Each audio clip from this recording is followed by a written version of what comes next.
What's up YouTube? Jeff back again from DopeTechDaily.com. Today I'm bringing you guys my official full review on the TAG Heuer Connected Modular 45. Now if you haven't seen my original unboxing of this watch and also my 24 or 48 hour impressions video, I'll drop the link below if you guys are interested in checking that out. This is going to be the full review though, taking a look at every aspect of the watch. I've been using it now for a couple weeks, I think about maybe a little over 2 weeks.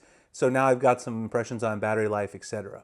So let me start off with the build of the watch. Obviously, just to get it out of the way, this is a $1,700 watch base price.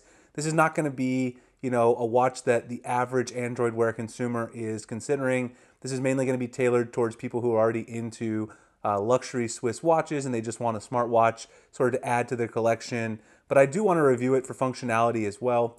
If you go ahead and look at the design of the watch, you can see the design of the watch, in my opinion, is very beautiful. It definitely feels in the hand like a piece of jewelry. It feels different than any other Android Wear watch you're going to get. You can see that you've got the lugs and everything here on the side here, made of the titanium on this particular model. There's a lot of different possible materials that you can get. The button also has got that titanium around it with the TAG Heuer logo. Very nice tactile feel to the button. Around the bezel here on mine, as you guys can see, I've got the black bezel, the numbering there, TAG Heuer connected. The very bottom here, it also says Swiss made, which is a very nice touch in my opinion. Mine does have the rubber or silicone strap here, but it does have the nice titanium buckle right here, which makes sure it's very, very secure and fastened to your wrist. It also gives that nice premium feel instead of just having a rubber strap on something like the LG Watch Sport, which I'll compare it to in a separate video and probably talk a little more about this time. You guys can see the logo, the TAG Heuer actual branding there as well. Now, one thing to say about this titanium clasp is just like any other luxury Swiss watch. If you own one, you probably know this will scratch a little bit if you bang it up against stuff. You can see I've already dragged it across a few things in just wearing the watch, normal wear and tear. So, if you're the kind of person who spends that kind of money on a watch, you get upset if you get a little scratch on it. That's going to happen, and these are expensive to replace. The buckle, I think, is $285. The rubber band itself, you can get different colors. I might try to get a few different colors to show off. The band, I think, is $115, but that does not include the buckle.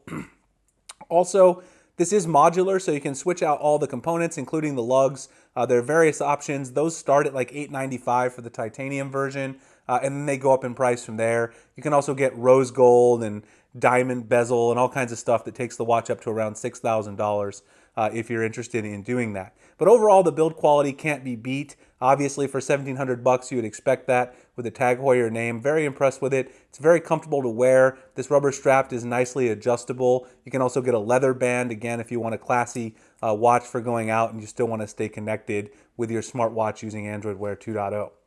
So that's the build. The build is top notch, nothing bad to say about that. The next thing is the display. I talked about this in my impressions video. The display is very, very nice. I'll show you guys here the maximum brightness on the display. If you go into adjust brightness and take it up to 5, you can see how bright that is. I have it on automatic brightness usually. But this display that's got the sapphire glass cover on it is just another piece and another touch to sort of the luxury that you get when you buy the TAG Heuer Connected Modular 45. The fact that you've got the sapphire glass on there, it's going to make sure that you don't collect a lot of scratches like you might on some other smart watches. For instance, my LG second edition Urbane, I already have some scratches on the screen. On this watch, that's probably not going to happen over time. It's going to be nice and durable. And also, this nice display on here, super bright. You're going to be able to see that outside, even here in Arizona. I have no problem seeing my notifications. It's even better than the one that's on the LG Watch Sport. You get very nice deep blacks and very nice visibility from pretty much any angle that's on your wrist. So nothing bad to say about the display either. The build, the display, sapphire glass covering, everything about the watch is nice in terms of the luxurious feel, which I would expect from TAG Heuer. Now I want to talk a little bit about the functionality. First off, Android Wear 2.0, I already reviewed it in depth in my LG Watch Sport review, so if you haven't seen that, I'll link it below. But just to talk a little bit about the performance, you do have on this side here a button which lets you get to your app drawer. You do have apps that are standalone now on Android Wear 2.0 as opposed to the old Android Wear version where you'd actually have to have some Sidekick apps on your watch for anything that lived on your phone. That means you also have the Play Store on here, which is very nice. This watch is incredibly fast and does run Android Wear very smoothly, and in that sense, it's really nice. The shortcoming of the watch is how the hardware integrates with the software. What I mean by that is if you look at the button, which I mentioned earlier, this button does not rotate. unlike the one on the LG Watch Sport. So let me just bring the Watch Sport in here. The button right here on the LG Watch Sport has a rotating button on the side, which allows you to scroll through the menus very quickly. Now, the problem with that being absent on the Tag Heuer Connected is that Android Wear 2.0 is really built for vertical notification and scrolling interaction. For instance, when you're in the app drawer, it's really built for scrolling through your apps in sort of a quick way, and it's really nice to have this scrolling wheel here.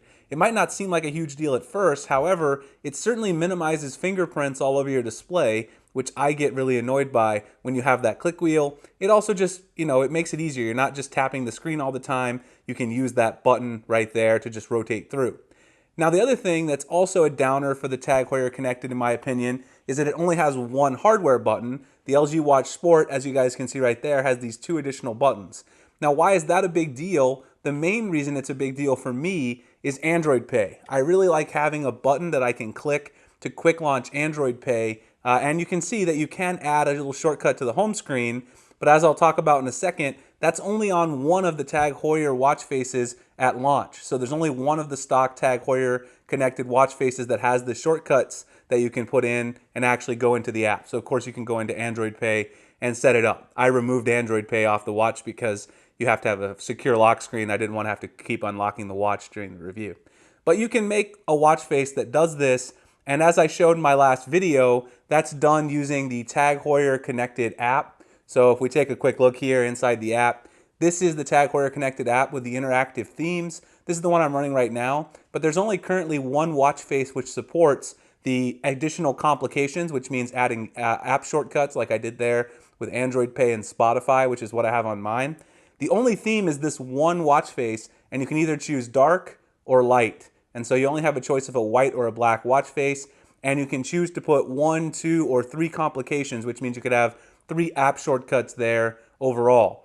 Now, I think Tag Heuer will probably add more once they get full support for their first edition watch in the Tag Heuer Connected app. So hopefully there's going to be an update coming soon. We'll see what happens. But right now it's a little disappointing just because I like having that extra hardware button, and I like the customizability of being able to put extra complications on the watch face. Now, of course, you can do that with third-party watch faces. I'm not saying you can't. You can go download some third-party watch faces from the Play Store on your phone or on the watch, and then you could actually use as many complications as you want.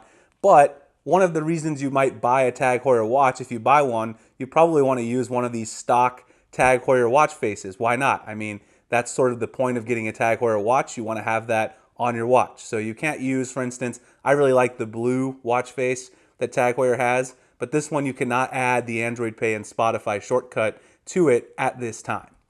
So otherwise, the software, super smooth, performance overall is great. Scrolling through, there's no lag, no issues like that at all. My main issue is that we don't have the scrolling wheel, we don't have those additional hardware buttons. That makes it a little difficult if you do use Android Pay on your watch every day.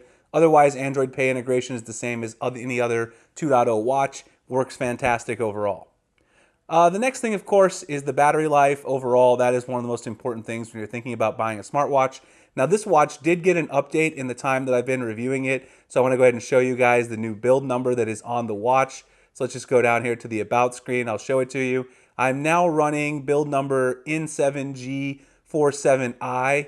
So that is the build number. I got that update about, I think, 2 or 3 days ago. The battery life has improved drastically since I got this update. I've now been able to get through my day with about 35 to 40% remaining. And just so you know, a typical day for me, I wake up around 8 o'clock and I usually put my watch back on the charger around 11, so about 15 hours with about 35 to 40% remaining. I think that's pretty good battery life. Today is a Saturday, so I haven't been quite, I woke up later. It's at 78% here at 6:35 at night. That's pretty good overall. You're not going to get a full 2 days. I do get a lot of notifications, but I turn this on silent. As you guys know, I'm a professor. Whenever I'm lecturing, I turn it on silent. So I only get notifications for about half the day.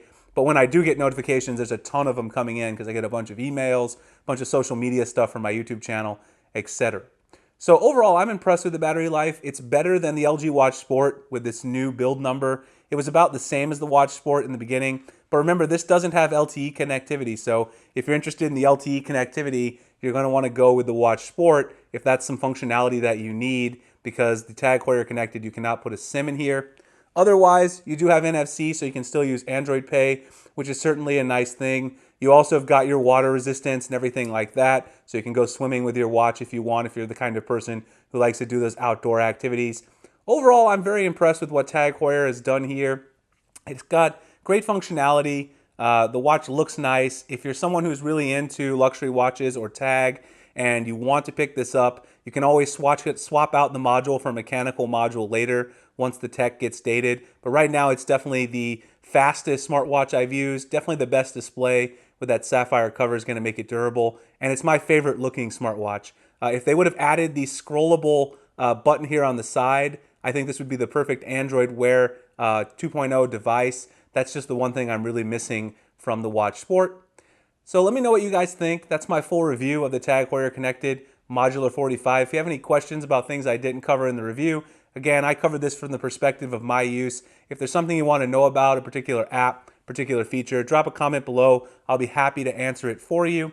You guys can like and subscribe if you enjoy my content so you can see more from me. Find me at dopetechdaily.com, Google+, Instagram, and Twitter at the links in the description. I appreciate checking out this video, and I'll see you in the next one. Thanks a lot for watching.